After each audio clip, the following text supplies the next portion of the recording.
What's up guys, it's Scott here and welcome back to FudgeMuppet. Today I'm excited to bring you our latest Skyrim Remastered build, and as usual we're changing up the way you play the game each and every time with unique playstyles and role-playing. This build is no exception. We've added new skills and perks, refined the gameplay and totally reimagined the backstory and role-playing, so settle in for the tale of the Bard. The Bard isn't your typical steel-covered warrior crushing bears and bandits alike across Tamriel. The Bard inspires admiration and affection in a different way altogether. When weary travelers stop by their nearest tavern, they'll be greeted by the Bard's elegant and beautiful voice. And combined with her golden hair and a pair of big eyes, she's stealing the heart of Skyrim's toughest travelers. But despite her passion lying in the frivolities of life, making music and drinking good mead, she is no damsel in distress when the goings get tough. The Bard is armed with every tool a support build could possibly use. With her buffing and healing abilities, she can make her companion an unstoppable force. With her powerful voice, she can harness the thumb like no other. And when she absolutely has to, she can bring out her mace and start cracking skulls.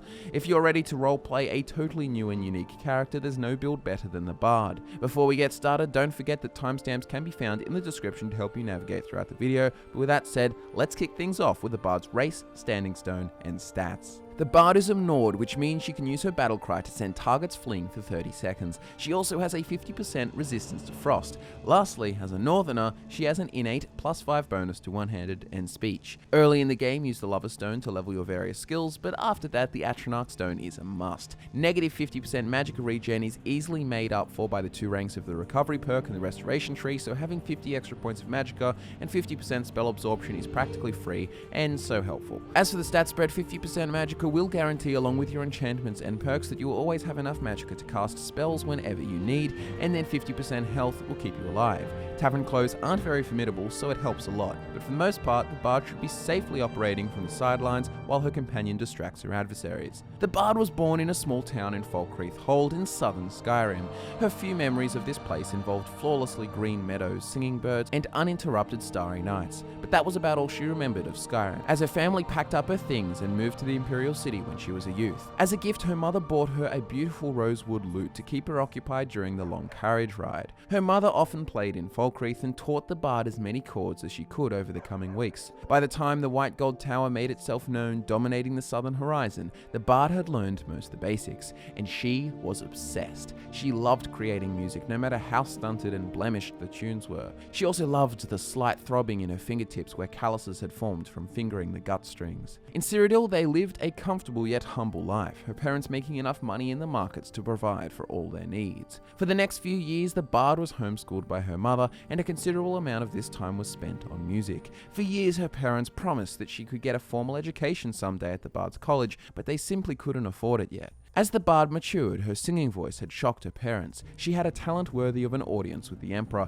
and they were adamant about honing it. When she turned 18, the Bard began busking in the market district, stopping busy merchants in their tracks with her angelic voice and skill with the lute. Her usually lightweight lute case would often be too heavy to carry at the end of the day, as it was filled to the brim with coins. One day, an innkeeper from a local tavern stopped to listen to her play and fell in love with the cadence of her comely voice. He offered her a generous wage to perform several nights a week at the tavern, and she accepted enthusiastically. No more windy days spoiling the acoustics of her corner of the market district, no more chills drying her throat as she sings. She was rattled by nerves on her first performance. The tavern was bustling. Labourers, merchants, and nobles alike drank and talked loudly. Air was abuzz with the clamour of conversation, and the Bard was worried her songs would be drowned out by the rowdy crowd. Nevertheless, the thought of that full coin purse broke through her anxiety, and she took her lute from its case. She strolled across the tavern floor to the slightly elevated corner from which she was to perform. As she began tuning her strings, humming elegantly to each note,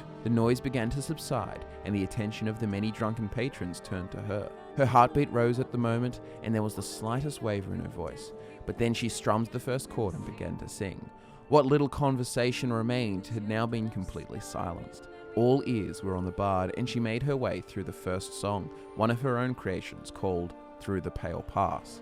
The patrons were encapsulated. It was as if she had cast some sorcery, like a siren beckoning a ship of wary sailors to the coast. No one's attention had left her until she had finished her set and stood to curtsy the crowd. A roar of applause and cheers rose up in response, and that night the bard didn't pay for a single drink. She'd never even tried alcohol before, but the smooth sweetness of the mead made her head swim, accentuating the pleasure of her successful show. The bard relished in the enjoyment of the previous night for the entire next day. The euphoria hadn't passed, and she was addicted. At first she had been enticed by the prospect of coin, but now she realized her passion for music trumped everything else. From the age of 18 until well into her 20s, the bard made a name for herself across the Imperial City as the blonde Nord with a voice of honey. She also developed a reputation for being able to drink any man under the table. The bard made the most of her privileged lifestyle, partying and making friends with the thousands of locals and travelers frequenting the taverns of the Imperial City. Once her parents were too elderly to work, the bard supported them with the money she made performing. They had raised her to be the woman she is today, and she loved caring for them. And this continued for the rest of their lives until they reached their deathbeds naturally. Their dying wishes were for the bard to return to Skyrim, to embrace Nordic traditions and culture. They had also left enough coins saved up to pay for a first year of study at the Bard's College in Solitude. She cherished her life in the Imperial City, but she wanted to make her parents proud. Her dream of getting a formal education in the creative arts was a tantalizing possibility as well. She came to terms with leaving by thinking of the many rustic taverns in Skyrim with the giant hearths and the unmistakable atmosphere her father had told her about. There would be no shortage of work in the north, and she'd meet a batch of new friendly faces. That night when she performed at the tavern, she overheard one of the regulars, a huge bear of a man hailing from Skyrim, talking about his trip home to Dawnstar. This was her opportunity. After a set, the bard bought the bear a drink and asked to accompany him on his journey. Unfortunately, he was only human and couldn't possibly say no to the alluring bard. The journey north was trouble-free. The bear had a great sword slung across his back, but simply his imposing presence was enough to ward off any unwanted attention. The bard recognized many of the sights of the North Road and even remembered the exact spot where Cyrodiil ended and Skyrim began. When they reached it though, something was awry. A patrol of Imperial soldiers ambushed them, and their numbers overwhelmed the bard and the bear, killing him in cold blood. The bard only survived by raising her hands and putting on the most helpless face she could. She fought to hold back tears as they tied her wrists and put her into the cart, headed for Helgen. After escaping Helgen, the bard's role-playing will differ somewhat from most of our builds. She is a kind-hearted person, generally more motivated by bringing others joy and indulging in the frivolities of life. Being bent over an execution block and killing attackers isn't something she'd opt in unless she'd had absolutely no choice. This means instantly getting on the hunt for bandits to kill would probably be out of character for her. The primary motivation of the bard will of course be to be a bard. For you vanilla players, it'll take some imagination. Traveling the roads between taverns and acquiring as many musical instruments as possible is a good way to start. If you happen to have access to mods, the Become a Bard mod comes hand in hand with this build. With this mod, you'll be able to pick up and play instruments, playing all instrumental and voiced songs in the game, as well as 125 songs added with the mod. Once you've acquired enough tips and skill, you can even request a session with a local Jarl.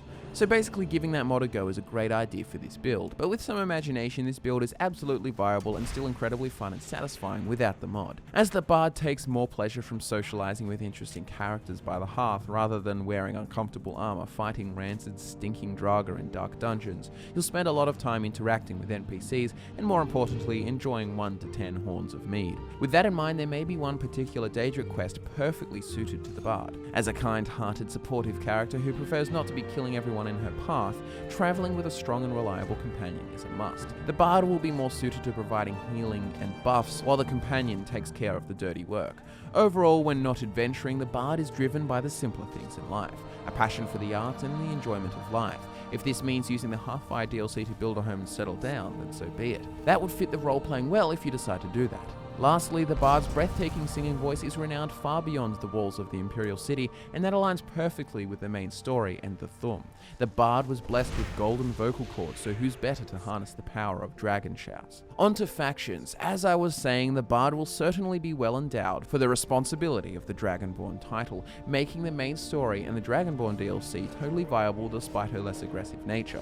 A bonus of the Dragonborn DLC will be acquiring the Daedric artifact, the Black Book Untold Legends, as this this gives her one of her primary abilities, Bardic Knowledge. The Bard's College is a must for role-playing, and the College of Winterhold will capture her interest as she works on enhancing her arcane abilities. The Dawnguard DLC is an option, siding with the Dawnguard, of course. Now that we have the Bard's backstory, role-playing, and factions sorted, let's see how that will affect her skills, spells, perks, and playstyle. The main skills for this build will be Restoration, our 2 new skills added for this remaster, Illusion and Chanting, and then One-Handed and Speech. Before we look a little deeper into those skills and the corresponding perks, let's quickly go over the spells. As a supportive build, a good supply of Restoration spells is a must. The most important of these is Grand Healing, as this works for self-healing and for those nearby. Then we also have Heal Other for your companions. Our Illusion skills have a variety of uses in combat. Frenzy and Pacify will allow the Bard to take control of a chaotic situation when things get a little dicey, and then Call to Arms and Rally are great options for powering up your companions. We also use the power acquired in the Dragonborn DLC called Bardic Knowledge. This is one of 3 rewards from the Black Book and Untold Legends. Lastly, when dealing with undead, especially if you're going through the Dawnguard DLC, feel free to pick up any useful sunlight spells to take down pesky undead bloodsuckers. Another thing worth mentioning is that, as we touched on in the backstory, the Bard will be using her voice to perform shouts that would leave even Ulfric Stormcloak shaking in his boots. She will be acquiring every shout possible. The main shouts to focus on are Unrelenting Force, Solitaire, Cyclone, and Ice Form. But with all that cleared up, here are the Bard's essential perks. When she finds herself in trouble, the Bard's first instinct isn't to start swinging, but it's to provide support for a companion, keeping them safe while they take down the enemy. She achieves this largely through Restoration magic. From this skill tree, she will take everything except Water Absorb and Master Restoration. With Respite and Regeneration, the Bard will be able to restore large amounts of health as well as stamina when casting healing spells, and thanks to the 50% magic regen boost from the Recovery perk, you can also cast Restoration spells all day long. When Restoration and Healing isn't quite enough and the Bard needs to rely on more drastic means, Illusion comes in pretty handy. The Bard is able to use her charm and the magnetism of her voice and personality to dictate the way battles go from the sideline. Whether she's calming enemies, inciting them, or inspiring her allies, the Bard's Illusion skill keeps her well and truly in the driver's seat. From this tree, we suggest taking everything except for Quiet Casting. Master Illusion is a must to cast Call to Arms, your master spell, and Quiet Casting isn't really necessary as she's not a stealth character. Next up, we have Enchanting. With the aid of this skill, constant magic use and consumption is totally viable for the Bard.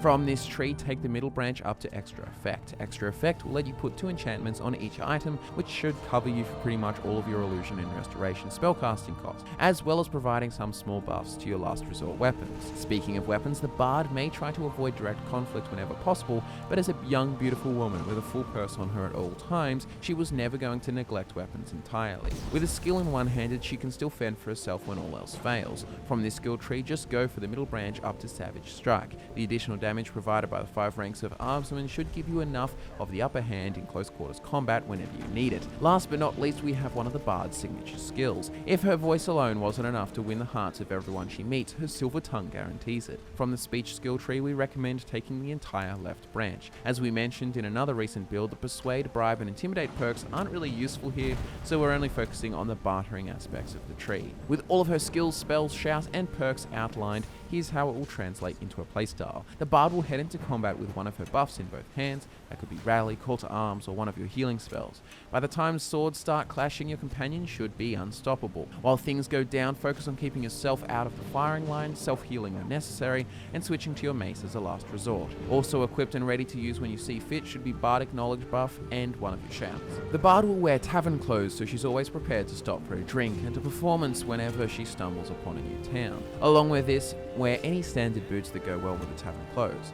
Most of these can be found in the Radiant Raiment shop in Solitude. Try to pick the boots literally called boots that match the ones we're showing off here. The last bits of attire needed are some nice extravagant pieces of jewelry, a ring and necklace. Enchant the jewelry and the clothes with Fortify Illusion and Fortify Restoration, and then put enchantments like Fortify One-Handed and Carry Capacity on the boots. As you know, the Bard will also carry a one-handed weapon as a last resort, and while you can really take anything you like, we'll be using maces, an Elven mace to be specific. The last thing to note is that you'll want to carry all of the Bard instruments with you for roleplaying. Subscribe to FudgeMuppet and give the video a like if you enjoyed it. Don't forget that timestamps can be found in the description to help you find your way around the build. Also, in the description, follow the links provided to follow us on our social media profiles. As always, thanks so much for watching, guys. I'm Scott, and I look forward to nerding out with you again next time.